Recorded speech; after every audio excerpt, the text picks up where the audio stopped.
Hello friends, welcome to एक्यूटेक्सस YouTube channel. इस video में आज हम लोग देखेंगे part 3 of 43rd GST council meeting, GST returns due date. Friends, GST returns जो ड्यू डेट है इसको कई तरीके से बढ़ाया गया है और इसके बेसिस पे इंटरेस्ट और लेट फीस चार्ज किया गया है।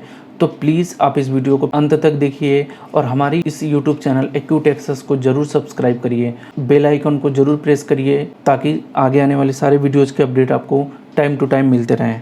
तो आइए डिटेल्ड में देखते हैं GST returns due date. Disclaimer, this video is only for educational purpose, we are not giving you advice, hence before comply you should consult with your tax or finance consultant. If any loss brought to you then we are not liable for your loss. इस video में basically GST returns के सारे due dates को लेके हम discuss करेंगे कि कौन से ड्यू डेट तक आप रिटर्न फाइल कर देंगे तो आपका लेट फीस भी बच जाएगा, और पेमेंट कब तक कर देंगे तो आपको कितना इंटरेस्ट रेट लगेगा। यानी कि 43rd जीएसटी काउंसिल मीटिंग में जो इंटरेस्ट है उस पर भी डिसीजन लिया गया है, उस पर भी रिकमेंडेशन दिया गया कि कब 9% लगेगा और कब 18% लगेगा। यानी इंटरेस्ट रेट को ही एक ड्यू डेट तक हाफ कर दिया है जीएसटी काउंसिल मीटिंग में। ये बेसिकली जो कोविड-19 है इससे रिलेटेड एक टैक्स पेयर्स को रिलीफ दिया गया है ताकि टैक्स पेयर्स पे बर्डन ना पड़े। तो आइए कौन से ड्यू डेट्स हैं सारे जीएसटी रिटर्न्स के डिटेल में देखते हैं विद टर्नओवर।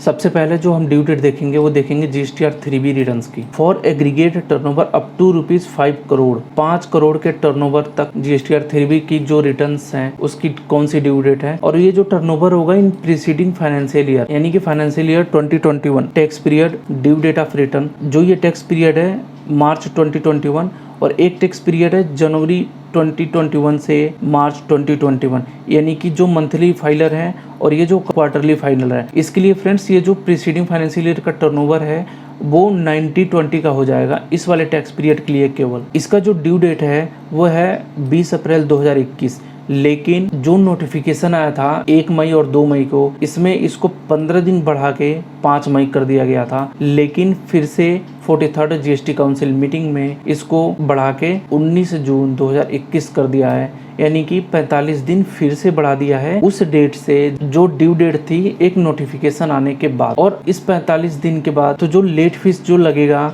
वो ड्यू डेट तक तो नील है, जो नोटिफिकेशन में ड्यू डेट बढ़ाया था उस वहां तक भी नील है, और जो 43rd जीएसटी काउंसिल में डेट बढ़ाया था वहां तक भी लेट फीस नील है।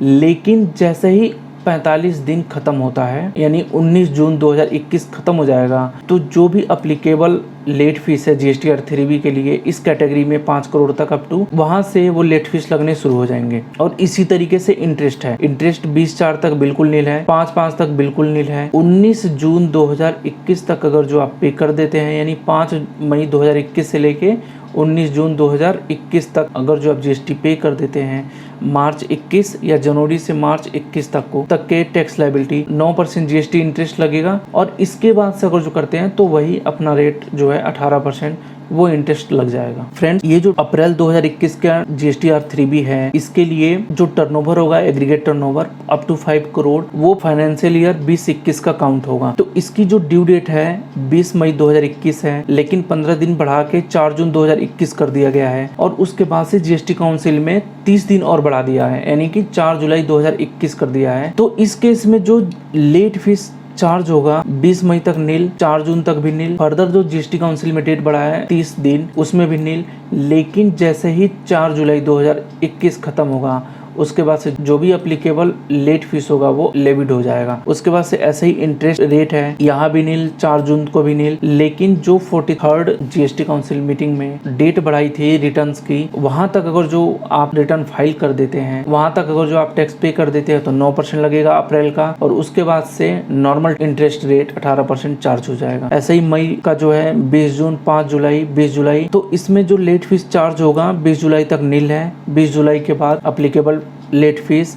और ऐसे ही इंटरेस्ट रेट जो है वो नील 5 जुलाई से 20 जुलाई तक 9%, और जैसे ही 20 जुलाई खत्म होता है वहां से 18% इंटरेस्ट रेट चार्ज होना शुरू हो जाएगा। तो प्लीज आप इसको नोट कर लीजिए सारे ड्यू डेट को और टाइम से अपने रिटर्न्स को फाइल कर दीजिए, जिसकी वजह से आपका लेट फीस भी बच जाएगा और जो इंटरेस्ट अमाउंट है टैक्स लायबिलिटी पे वो भी बच जाएगा। इनफैक्ट आप 9% के टाइम तक भी अगर जो टैक्स लायबिलिटी जमा कर देते हैं तो भी आपका 9% interest on tax liability save हो जाएगा। फ्रेंड्स, अब हम डिस्कस करेंगे 5 करोड़ से अधिक के टर्नओवर वाले पे, यानी कि जिसका टर्नओवर 5 करोड़ से ऊपर है उसके जीएसटीआर 3B रिटर्न की कौन सी ड्यू डेट होगी और कब तक हम फाइल कर देंगे तो हमें इंटरेस्ट नहीं देना पड़ेगा और लेट फीस भी नहीं लेवी होगा। तो जो मार्च महीने की रिटर्न है, अगर जो आप उसे 5 मई 2021 तक फाइल कर चुके हैं तो लेट फीस नहीं लगा होगा। और 43rd जीएसटी काउंसिल मीटिंग में भी इसको बढ़ा के 15 दिन और बढ़ा दिया गया था, यानी 20 मई कर दिया गया, तो लेट फीस चार्ज नहीं होगा। लेकिन इंटरेस्ट रेट अगर जो आपने 5 मई तक जमा कर दिया है तो 9% और उसके 15 दिन यानी कि 20 तारीख तक 18%। होप सो आपने कर दिया होगा मार्च महीने की रिटर्न फाइल। अब आइए देखते हैं अप्रैल 2021 5 करोड़ से ज्यादा वाले टर्नओवर का। 20 मई तक नील लेट फीस, 4 जून तक लेट फीस नील, यानी 4 जून के बाद से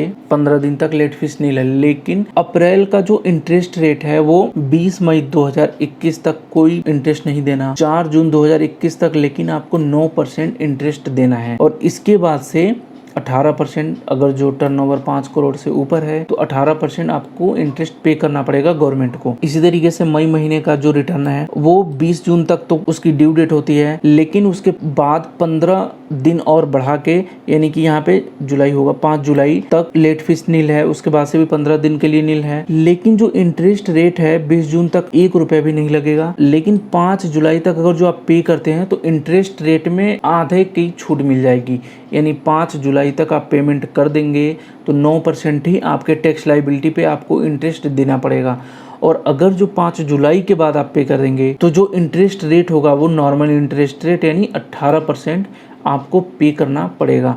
ये है 5 करोड़ से ऊपर के टर्नओवर के लिए जीएसटीआर 3B में कब इंटरेस्ट कितना लगेगा। फ्रेंड्स, ये है PMT 06 फॉर्म। PMT 06 फॉर्म ये होता है अगर जो आप क्वार्टरली रिटर्न फाइल करते हैं या आपको पेमेंट करना है तो PMT 06 फॉर्म को फाइल करके आप अपना अमाउंट पे कर सकते हैं, जिससे आप इंटरेस्ट देने से बच जाएंगे। For aggregate turnover up to 5 crore in preceding financial year, यानी कि 5 करोड़ तक अगर जो आपका एग्रीगेट टर्नओवर है तो ये टैक्स पीरियड है, इसके अकॉर्डिंग इतना इंटरेस्ट आपको देना पड़ेगा। यानी कि मार्च 2021 या जनवरी फरवरी मार्च 2021 यानी क्वार्टरली जो भी पेमेंट होगा उसका इंटरेस्ट रेट 19 जून तक 9% लगेगा और इस 19 जून के बाद 18% इंटरेस्ट आपसे मार्च 2021 या जनवरी फरवरी मार्च 2021 के लिए चार्ज होने लगेगा। अप्रैल 2021 का जो इंटरेस्ट रेट होगा वो 20 मई तक नील, 4 जून तक नील और 15 दिन बढ़ाने के बाद 1 महीना बढ़ाने के बाद 4 जुलाई तक 9% होगा और 4 जुलाई के बाद 18% आपको अप्रैल महीने का अगर जो आपने टैक्स जमा नहीं किया तो 4 जुलाई तक 9% और 4 जुलाई के बाद 18% अप्रैल महीने का देना पड़ जाएगा आपको इंटरेस्ट। अब आइए देखते हैं मई 2021 के लिए। मई 2021 की ड्यू डेट ऑफ पेमेंट जो है वो 20 जून है और 15 दिन और बढ़ा के 5 जुलाई तक कर दिया है, लेकिन इस जीएसटी काउंसिल मीटिंग में इसको बढ़ा के और 15 दिन 20 जुलाई 2021 कर दिया है। यानी कि मई महीने का जीएसटी लायबिलिटी अगर जो आप 20 जुलाई तक पे करते हैं तो उसका जो इंटरेस्ट रेट होगा 9% होगा और 20 जुलाई के बाद अगर जो आप जीएसटी लायबिलिटी पे करेंगे तो 18% आपको जीएसटी पे करना पड़ेगा गवर्नमेंट को। तो अपने जीएसटी लायबिलिटी टाइम से पे कर दीजिए PMT 06 फॉर्म फाइल करके। ये है due date for composition dealer. जो कंपोजिशन डीलर हैं वो अपना अगर जो टैक्स अमाउंट पे करते हैं CMP 08 तो उन पे इंटरेस्ट रेट जो लगेगा जनवरी 2021 से मार्च 2021 तक का जो इंटरेस्ट रेट होगा वो 17 जून 2021 तक 9% लगेगा, यानी कि 3 मई 2021 तक तो बिल्कुल फ्री है, यानी कि 1 रुपया भी इंटरेस्ट आपको अपने जीएसटी लायबिलिटी पे नहीं देना है। लेकिन आपको 17 जून 2021 से पहले या 17 जून 2021 तक जीएसटी लायबिलिटी पे कर दीजिए तो 9% लगेगा और इसके बाद से 18% आपके जीएसटी लायबिलिटी पे इंटरेस्ट चार्ज हो जाएगा। यहाँ पे जो GSTR 4 की ड्यू डेट है फाइनेंशियल ईयर 2021 वो 31/5/2021 से बढ़ा के 31 जुलाई 2021 कर दिया है इस जीएसटी काउंसिल में। फ्रेंड्स, अब कुछ ड्यू डेट है, ड्यू डेट फॉर GSTR 1, इसको नोट कर लीजिए क्योंकि इसके जैसे ही ये डेट लैप्स होगा आपको लेट फीस देना पड़ जाएगा। मई महीने की जो GSTR 1 की ड्यू डेट है वो 11 जून 2021 है, जिसको बढ़ा के इस काउंसिल में 26 जून 2021 कर दिया है। सेम टू सेम अगर जो invoice furnishing facility of IFF file करते हैं तो मई महीने की जो ड्यू डेट है वो 13 जून है, जिसको एक्सटेंड कर दिया है 28 जून 2021 तक। तो इस डेट तक आप अपने GSTR 1 या IFF जो भी है वो फाइल कर दीजिए। अदरवाइज GSTR1 नॉन फाइलिंग के केस में अब हो सकता है मई ऑनवर्ड्स आपको मैक्सिमम कैपिंग लेट फीस देना पड़ जाए। फ्रेंड्स, एक फॉर्म होता है ITC 04। ये बेसिकली होता है input tax credit for job work. जो भी लोग जॉब वर्क करते हैं उन्हें अपने इनपुट टैक्स क्रेडिट की डिटेल देने पड़ते हैं इस फॉर्म 04 के अंतर्गत। इसमें बहुत सारे डिटेल जैसे चालान नंबर वगैरह जो भी जॉब वर्क के लिए इनपुट आउटपुट होते हैं उसकी सारी डिटेल देनी पड़ती है with tax amount, challan inbound, challan outbound, goods आया गया, पूरा इनवॉइस नंबर, पूरी डिटेल देनी पड़ती है इस ITC 04 में। तो इसका जो ड्यू डेट है जनवरी 2021 से मार्च 2021 यानी फाइनेंशियल ईयर 2021 के फोर्थ क्वार्टर की जो ड्यू डेट थी वो 31 मई 2021 थी, जिसको एक्सटेंड करके 30 जून 2021 कर दिया, यानी एक महीना इसको भी बढ़ा दिया है GST काउंसिल ने। फ्रेंड्स, जो भी हमने ड्यू डेट देखे हैं GSTR1 के या IFF के, तो उसके लिए ये नोट 1 है, cumulative application of rule 36(4) for availing ITC for tax periods April, May and June 2021 in the return for the period June 2021। जो भी जून महीने की रिटर्न फाइल होगी, अप्रैल, मई और जून तीनों महीने का जो ITC होगा, हम जून महीने के ITC को ध्यान में रखते 36(4) को अप्लाई करेंगे। यानी कि अप्रैल, मई और जून में जो भी हम इनपुट टैक्स क्रेडिट लेंगे उन सभी क्रेडिट का जो 36(4) रूल है उसके अकॉर्डिंग जून महीने का GSTR2 भी दिखेगा, उसके अकॉर्डिंग अप्रैल, मई एंड जून के ITC को एडजस्ट करेंगे जो रूल 36(4) बोलता है। फ्रेंड्स, इसमें नोट 2 है, allowing filing of returns by companies using electronic verification code instead of DSC till 31 अगस्त 2021। जो आप रिटर्न फाइल करते हैं GSTR3 भी, GSTR1 या कोई भी रिटर्न फाइल करेंगे तो पहले कंपनीज के लिए मैंडेटरी था कि डिजिटल सिग्नेचर सर्टिफिकेट से वेरीफाई करें, लेकिन 31 अगस्त 2021 तक GST काउंसिल के रिकमेंडेशन से EVC के थ्रू भी आपकी रिटर्न फाइल हो जाएंगी, यानी कि वेरीफाई हो जाएंगी। Friends, 43rd GST council meeting में एक बहुत ही इंपॉर्टेंट रिलैक्सेशन दिया है सेक्शन 168A में। इसमें ये लिखा है, time limit for completion of various actions by any authority, various actions by any authority और by any person under the GST act which falls during the period 15 April 2021 to 29 June 2021 to be extended up to 30 June 2021 subject to some exception. Friends, कोई भी GST में litigation हो, कोई भी आपके पास notice आया हो और वो लिटिगेशन या नोटिस या कोई भी एक्शन जो GST डिपार्टमेंट के किसी भी अथॉरिटी ने, किसी भी पर्सन ने लिया है और वो 15 अप्रैल 2021 से लेके 29 जून 2021 तक के बीच में है, तो उसमें जो भी टाइम पीरियड होगा उसको रिजॉल्व करने की जो डेट है अप टू 31 जून 2021 होगा। यानी कि 15 अप्रैल 2021 को सपोज करिए आपके पास एक नोटिस आया और उसका जो ड्यू डेट है यानी कि लास्ट डेट है 15 दिन यानी कि 30 अप्रैल, तो भी उसका जो लास्ट डेट होगा वो 30 जून 2021 माना जाएगा। इसमें कुछ एक्सेप्शंस भी हैं। फ्रेंड्स, यहाँ एक नोट दिया है,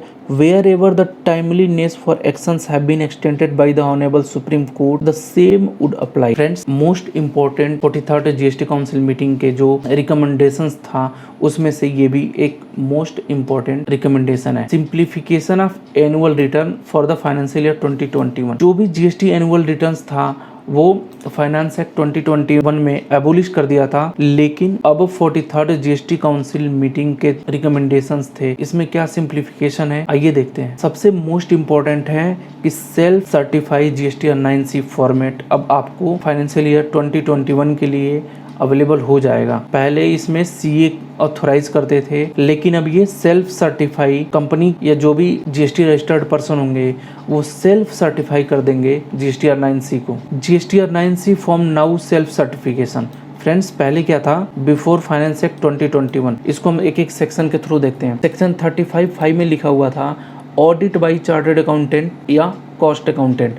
सेक्शन 44 में लिखा है furnishing of annual return in form 9 and reconciliation statement in form 9C certified by chartered accountant या कॉस्ट अकाउंटेंट। सेक्शन 35(5) में था कि जो 9C फॉर्म था उसे एक सर्टिफिकेशन माना जाता था जो ऑडिट CA या कॉस्ट अकाउंटेंट करते थे, और ये मस्ट था कि 9C फॉर्म को CA या कॉस्ट अकाउंटेंट सर्टिफाई करे through using their digital signature certificate. लेकिन फाइनेंस एक्ट 2021 में एक अमेंडमेंट आया और इसमें सेक्शन 35(5) को ओमिट कर दिया गया, यानी ऑडिट बाय चार्टर्ड अकाउंटेंट ये खत्म कर दिया गया। यानी कि अब कोई ज़रूरत नहीं है कि ये आपके इस एनुअल रिटर्न यानी जीएसटी 9C को साइन करें। लेकिन सेक्शन 44 में 43rd जीएसटी काउंसिल में एक अमेंडमेंट किया गया और इसमें ये किया गया कि जीएसटी 9C को रजिस्टर्ड पर्सन सेल्फ सर्टिफाई करे, यानी खुद ही अपना डीएससी या जैसे भी होगा, आगे हम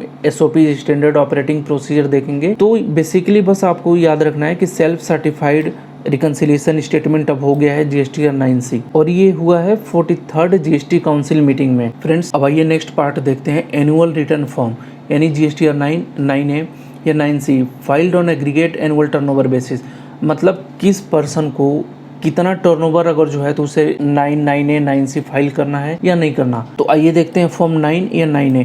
basically 9 file normal tax payer करता है, 9A जो फाइल होता है वो कंपोजिशन डीलर करता है। एग्रीगेट एनुअल टर्नओवर अगर जो 2 करोड़ से कम है तो फॉर्म 9 या 9A फाइल करना ऑप्शनल है, और जैसे ही 2 करोड़ से ऊपर है तो फॉर्म 9 या 9A फाइल करना मैंडेटरी है। इसी तरीके से जो सेल्फ सर्टिफाइड फॉर्म है 9C रिकंसिलिएशन स्टेटमेंट, अगर जो आपका टर्नओवर 5 करोड़ से कम है या 5 करोड़ तक है तो ये भी ऑप्शनल है। लेकिन जैसे ही 5 करोड़ से ऊपर होता है यानी 5 करोड़ 1 रुपये भी हो गया तो रिकंसिलिएशन स्टेटमेंट जीएसटी 9 फाइल करना आपके लिए मैंडेटरी हो जाएगा। Friends thank you very much for watching this video. Please subscribe our acute access channel and please press bell icon for future video notification. Thank you very much.